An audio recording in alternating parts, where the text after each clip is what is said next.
I'm sorry. I No, had to rush for something, and I didn't know that how much I am busy when I'm really agreeing to do something. Now I am back. I just came back. Sorry for okay. delay. No And worries. I am. Thank you. I am a consultant gynecologist in King's College Hospital and part of the Princess Royal University Hospital. I do work also in BMI and Nuffield private hospitals. Basically, I am a surgeon for last 35 years.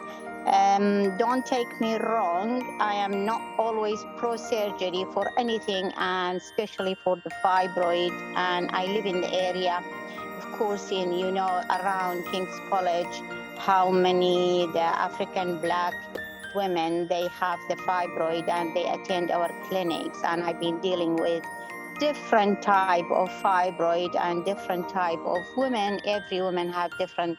The fibroid is not only one thing, and it's not only a disease. It's something is happened, and it's not only for one patient is similar to the other one. Not only for one woman is similar to the other one. So every woman, different age, different type of fibroid. And as I can hear the previous speakers and also the role model presentation, fertility issues and all lifestyle issues is all important, and we have to tackle. I always tell my trainee is not one treatment for everyone. Each patient have different type of problems, and each one has to be taken into account. So my presentation is uterine fibroid. I would like you, because I'm on my phone, to be honest. I just came in. And you may see the type of the fibroid. There are different type of the fibroid in the uterus. And this different type can be in what we call it inside the womb, can be in the wall of the womb, and can be outside the womb but sitting on the top of the womb. But even the one which is sitting on the top of the womb can be in a dangerous area, which is sometimes they call it the layers, which is like a wing of the womb, or can be near to the neck of the womb, which is the blood supply of the womb is coming. So any touch of these fibroid, it has to be taken into account. It has to be taken how we take them or how we deal with them, or we can leave them. And depend on the presentation of the patient, how much the severity of their symptom, and also, as I said, the fertility. So what is the fibroid? The fibroid is basically non-cancerous. It is a benign tumor that develops in the smooth muscle, and especially in the uterus, and can be very small and can increase in size. Maybe usually as a clinician, we compare it with a fruit size, which can be size of the lemon, but I have done size of the baby. So different size have different treatment, and most of the time they call it leiomyoma is a fibroid, myoma is a fibroid, fibromyoma is a fibroid. Very, very rarely, maybe very, very, very rarely, the fibroid can increase in size very rapidly and can change to cancerous. It's very common, and it is really seen from the age of 20 and over. And 1 in 5 of the women with childbearing age will have a fibroid at any time of their life until reach the age of 50. But over a half of the women will have a fibroid in certain time of their life, maybe small in the beginning and they don't recognize, and later on is increased in size. In addition of increasing age, other factor can be family member with a fibroid. As I said, African and Black and overweight. As you heard from the previous speaker, basically the weight is play a huge part of increasing the size of the fibroid, because the fat tissue producing estrogen, and estrogen is a feeder for the fibroid. So lifestyle, healthy nutrition, and weight watching is very important for the fibroid, especially if you know that you have a fibroid. So they say if I have a fibroid, as they continue to grow, in most of reproductive age, it means from the day when you start your menarche till the age of menopause, the fibroid will grow. And it is about 9% of the volume in 6 months. And the fibroid is not only in a Black African, it's also is common in white women, and also which they have a lower growth. Surprisingly, why? We don't know still, because maybe genetically different, but I also have seen during my career a lot of large fibroid in a white woman also. But approaching the menopause can reduce the growth of the fibroid, but not in a Black woman. In a Black woman is different. In a white woman can reduce the size of the fibroid, but in a Black woman, more or less, either they stay the same or increase in size, especially if the weight is higher. But can shrink after the menopause, almost in a white woman more than in a Black woman, as I said. How we can diagnose it? Most of the time, the patient, the woman herself, find out that they have a lump, or in the morning, especially before they get out of the bed, they find out because their bladder is full, push the womb above the bladder and can feel a lump. As a clinician, we have different tools by examination. Ultrasound and MRI now is a gold standard to differentiate the type of the fibroid, size of the fibroid, location of the fibroid, as well as any change in the fibroid and what we do next. As you heard from the role model speaker, basically the bleeding is the main symptom. Most of the people, they think that period has to be heavy, has to be painful from their childhood, because they hear from their mother, from their auntie, from their elder sister, that they have a period and very painful and heavy. So sometimes they think that is a normal thing, but heavy bleeding can be more or less related to the fibroid as other clinical condition. Pressure symptom is depend on the size of the fibroid and location of the fibroid. If it is in the front of the womb, may cause frequency of maturation. The woman can go to the toilet 15 times a day and also waking up in the night. Can cause pressure on the bowel, because it is cause constipation or cause incomplete emptying of the bowel. Can pressurize on the ureter and cause kidney swelling. And in addition, very like 2 or 3 of the patients I see in a year, which they pressurize on the vein and cause clotting of the vein. And they don't know until the clot will jump into their chest, and they have been diagnosed and they have scanned and they found out the fibroid is pressurizing. And I have few patients which I operated on, and I have one waiting, because she has to be on anticoagulant, the thinning of the blood medication, for 6 months before she can have her operation, because of the fibroid is pressurizing and causing clotting of all the vein in the pelvis. As I said, it causes heavy menstrual bleeding, and sometimes can cause bleeding in between the periods, depend on the location. If the fibroid is inside the womb, the vessel around the fibroid can rupture and cause intermenstrual bleeding, as well as painful period. The tummy will be enlarged, and they think that they put weight and they try to lose weight, but they can't. And they feel very quick fullness after having food, as I said, urinary frequency and constipation. What complication can do? I just done operation for a patient which her fibroid was sitting on a stalk on the top of the womb, but twisted, and twisting of the fibroid caused a lot of pain. Although it is on a stalk, she has had this for a long time, and we always say you don't need to have operation unless if it is it cause too much symptom like pressure, because it's not affecting your period, it's not affecting fertility, why are you having it done? Then she came with a severe pain on Wednesday night, and this morning I was called because my colleague couldn't do it. I decided yesterday to be done through the laparoscopy, but he said he is not experienced on that, so I have to go to help him out to take her out through the keyhole surgery.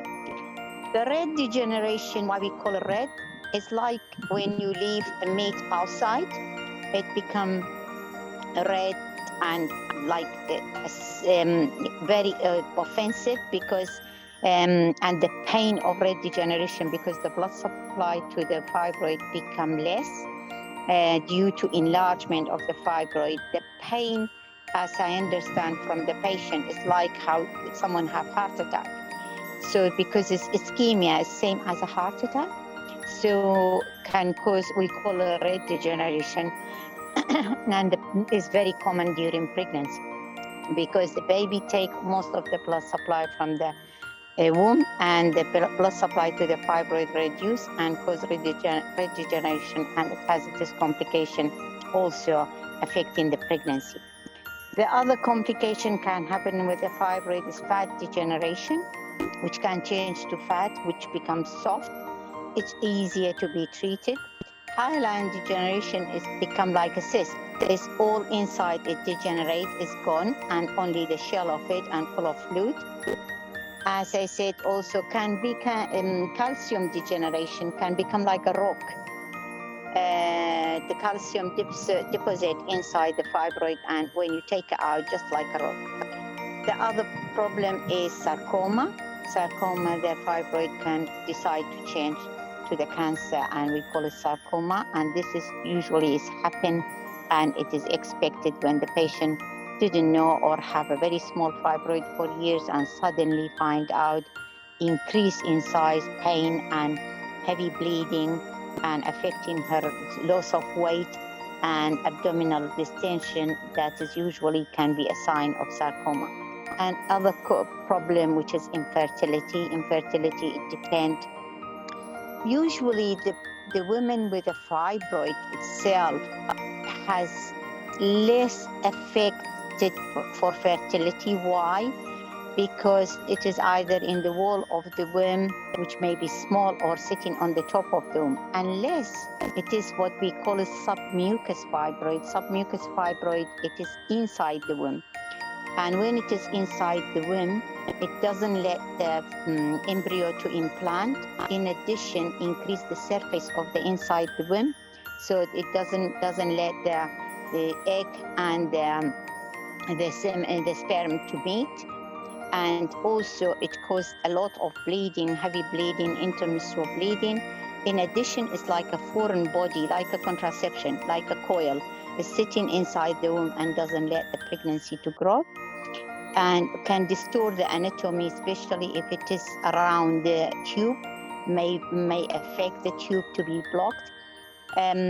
And also the fertility is more or less affected if someone have fibroid removed before having children, because as your previous speaker said that she had operation before, and that causing a lot of adhesion and scarring to the other tissue in the body, and also blocking the tube can causing infertility. The next slide, please. What is the treatment? I agree absolutely with the lifestyle. And yes, a cow milk have a growth factor, which is increase the size of the fibroid, and also soya milk have a lot of estrogen. So this is very important to be known, especially for the women have a fibroid. In addition of iron supplement and iron-rich food and vitamin D, because and also losing weight, because the fibroid, if it causes a lot of bleeding, you have the iron supplement. And some people, as you know from the group, I am sure that most of you had a blood transfusion repeatedly because of the bleeding of the fibroid. The medical treatment is depend on what the woman wants, especially if they don't want fertility. the combined pill can suppress the natural ovarian hormone, can cause less bleeding. This is more or less for the bleeding, but still grow the fibroid. And marine coil is also helping for the fibroid to become smaller because it suppresses the ovary and decrease the amount of estrogen around the body. And also is very important, the marine coil, for adenomyosis. Adenomyosis is worse than the uterine fibroid, and the adenomyosis causes infertility more. But marine coil is more or less help with the fibroid with adenomyosis because most of the time they combine as well as with endometriosis. GnRH analog, this is a jab which is basically make the woman as menopause. As you have a menopause and reduce the size of the fibroid, we give them. But it has a severe side effect. It has hair growth in the face and hair loss in the scalp, headache, depression, hot flush, sweating. And if you give it more than 3 months, you have to give estrogen, but more or less is not as a treatment, as a preparation for surgery, because make the fibroids smaller and make the surgery easier and less blood loss. But the minimal invasive surgery we have is basically for the submucous fibroid. Submucous fibroid, you can put a camera through the neck of the womb, inside the womb, and resect. We shave the fibroid away, which is very, very good, especially for the women who want fertility. And the submucous fibroid can be removed either in one session, or we bring the patient after 6 weeks for the second session if the fibroid is too small, too big. And if it is unknown from the beginning is too big, we give the injection to make it smaller, then bring the patient back. The other option, which is very, very now is more or less coming and is available in a lot of NHS hospital, less available in the private hospital, is UAE. UAE is uterine artery embolization, which is cutting. They put a catheter inside the femoral vein, which is in the thigh, and they push the catheter in until it reaches the blood supply, which is going to the fibroid, and put a pellet, and this reduces the size of the fibroid gradually. It causes some pain. In some center, they admit the patient. In some center, they send the patient home. But you have to be careful because the blood supply of the womb can be also affected and can cause menopause and can cause also emergency hysterectomy. So we don't do for the patient is adamant to have not to have her womb removed. And currently we don't do it for the patient who wanted to have, or the women who have a fertility preserved. The other minimal surgery is laparoscopic removal of the fibroid. We have open surgery, which is taking only a fibroid away, and hysterectomy. There is other option, which is now very common in USA. It's it's on a research project in England. It is a radio frequency ablation, which started to be done through the laparoscopy. It is a radio frequency put in the fibroid, and found out after 3 months the fibroid become half of the size, which is it. But nowadays they're doing it through CT scan or MRI, directed radio frequency ablation. So these are available, and each of the treatment has to be discussed with the patient, what they want and how long, and also depend on the age of the patient, especially if the women want fertility and they are at the end of their 30s.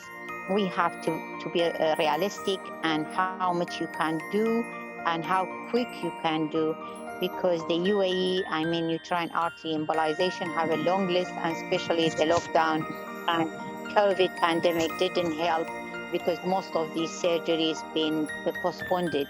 But it is done by interventional radiology.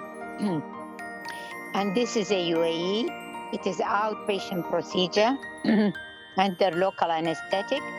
and can be done for anyone and can be given to anyone.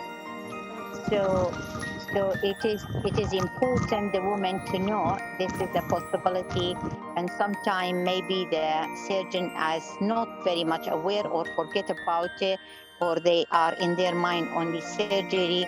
The woman should negotiate this thing with them. But radio frequency is still not started in England, but it is in USA, is available. Thank you for listening. And if there is any question, please either now or at the end.